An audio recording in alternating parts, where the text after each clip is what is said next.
We all know that feeling, right? That kind of deep-seated pull towards what we think is ours. Hmm. Whether it's our fair share of something or maybe our possessions we've worked hard for, even just that feeling of security we crave. Absolutely. It's this tension, isn't it, between what we have and what we maybe feel we deserve or want.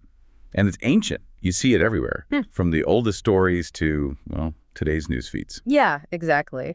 And that's precisely where we want to jump in today for this deep dive. We've got some really powerful excerpts from a sermon called This Foolish Life, Guarding Against Greed.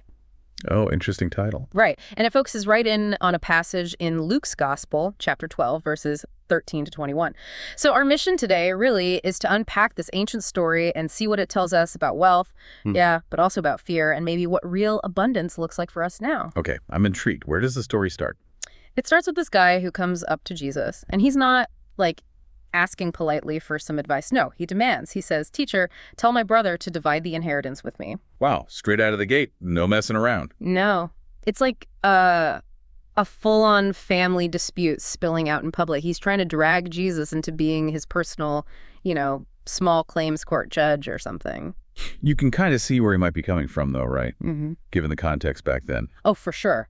First century Jewish society, inheritance laws, they were heavily skewed. The oldest son usually got a double share of everything. Double. Wow. Yeah. So younger sons, like maybe this guy, often got much less. And daughters, well, their inheritance was often just seen as, getting married off. So this guy's demand, it probably comes from this real sense of injustice, like he's been cheated. That makes sense. It's not just about the cash then. It's about feeling wronged by the whole system. That can definitely stir up frustration, maybe even that coveting spirit Jesus warns about later. Exactly. But here's the twist. Jesus' response, it's completely unexpected. He could have stepped in, right? Played the judge. Heard both sides. Laid down the law. But he doesn't. He just says, "Friend, who made me your judge or arbitrator?" Basically, not my job. He just sidesteps the whole family drama. Totally. And then he turns not just to the guy, but to the whole crowd and, by extension, to us reading it today. And he drops this warning, watch out. Guard yourself against all kinds of greed. Whoa. Yeah, life isn't defined by how much you own, even when you have a lot. That's quite a pivot, isn't it? The man asks about fairness, about his share, and Jesus immediately talks about greed. It feels a bit jarring at first. Yeah, like you go to the doctor with a headache, they tell you to start running marathons or something. You're like, wait, what? Exactly. But Jesus clearly saw something deeper going on. He looked past the inheritance squabble. To the root issue, which he identifies as greed. That hunger for control, maybe. That fear. That seems to be it. And to make his point, he tells this story, this parable, about a rich guy whose land just produced an insane harvest, unbelievably abundant. Lottery win level, you said. Yeah. Barns bursting at the seams. So his problem isn't scarcity, it's surplus. Too much stuff. A good problem to have, some might say. You'd think. So what's his genius plan? He talks to himself.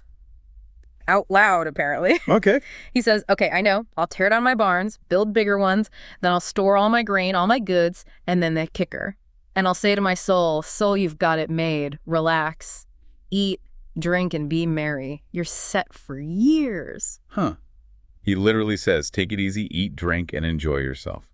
I mean, from a modern perspective, you could almost admire him, right? Yeah. Financial planning, securing the future, robust emergency fund. Totally. Sounds like responsible planning. So why does Jesus call him a fool? Is it just having the stuff? Yeah. Or is it something else? It's definitely something else, something deeper. Because, see, this guy, he made room for his grain, all right, but he didn't make any room for grace. No. He planned meticulously for his possessions, but he kind of forgot his purpose, He secured his wealth, yeah, but totally neglected his soul, the very thing he's talking to. Right. He's having a conversation with his soul about material comfort. And then, bam, in the parable, God speaks directly to him.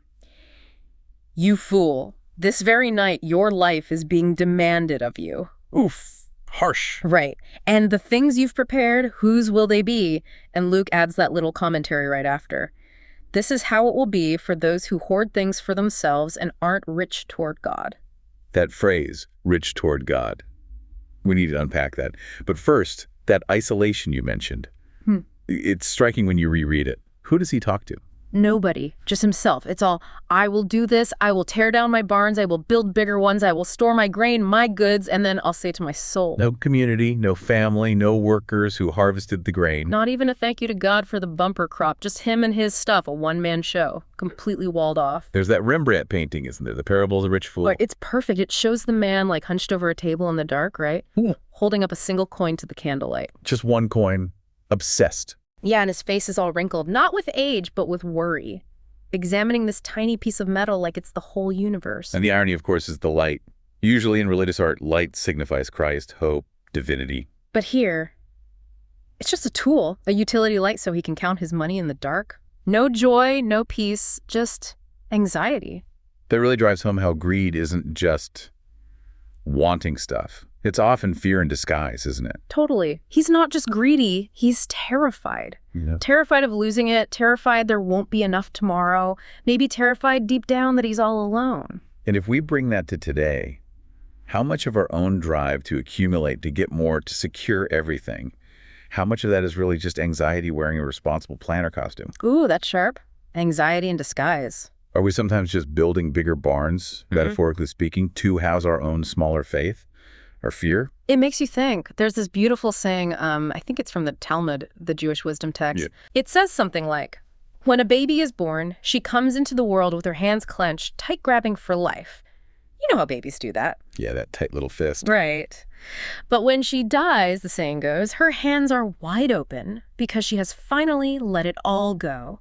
Wow. We arrive grabbing and we leave empty-handed. The wisdom, it suggests, is maybe learning to open our hands a bit sooner, not just at the end, but now. Learning to let go while we're still living. So what does that look like? What does it mean then to be rich toward God, as Luke puts it? Yeah, it's definitely not about feeling guilty for having, a savings account or enjoying nice things. That's not the point. Right. It's not about mandatory poverty. No, it seems to be about remembering what life is really measured by, not assets, but relationships, connection. Being rich toward God means being generous toward people. Investing in community, not just in your portfolio. Exactly. Investing in people, in security, sure, but also in community, sharing what you have. And Luke gives us a fantastic contrast later on, doesn't he, with Zacchaeus? Oh, Zacchaeus. Yes. Another rich guy, right. A chief tax collector, probably not the most popular dude. Definitely not. Probably seen as hoarding quite a bit himself, likely unjustly. But when he encounters Jesus, something clicks. He climbs down from that tree he was hiding in, and it's like he opens up everything, his wallet, his life. What does he do again? He stands up and declares, "Look, Lord, here and now I give half of my possessions to the poor. Half, just like that. And if I have cheated anybody out of anything, I will pay back 4 times the amount." Wow. Restitution with serious interest. And the reaction, everyone's celebrating, the community, Jesus, even heaven, Luke says. Why? Because Zacchaeus finally got it. Got what? That relationships matter more than real estate, that healing and making things right is better than just stockpiling, that the real joy, the deep joy, doesn't come from what you own, but actually from what you give away. It really makes you wonder about the rich fool in the first story. What if? Right. What if, instead of planning bigger barns for himself, he'd planned bigger tables for others? Yeah. What if he'd thrown a massive harvest feast for the whole town? Shared the abundance, used that candlelight Rembrandt painted not just to count his coins, but maybe to, I don't know, light the path for his neighbors. It's a powerful question for all of us, really. Yeah. When our time is up, what do we want people to remember? Because they won't, will they? They won't talk about the size of our house or our bank account. No.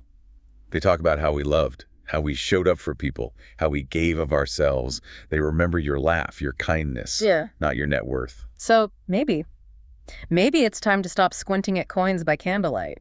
Maybe it's time to loosen that tight grip, Open our hands. Try living less out of that anxiety, that fear. And more anchored in grace, trusting there's enough.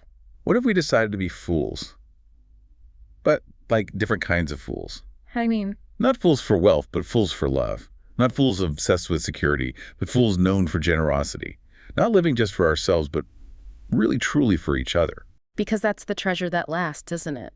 The love we share, the love we leave behind, that's the only thing that doesn't end up belonging to someone else when we're gone. And that kind of treasure, you don't have to wait for.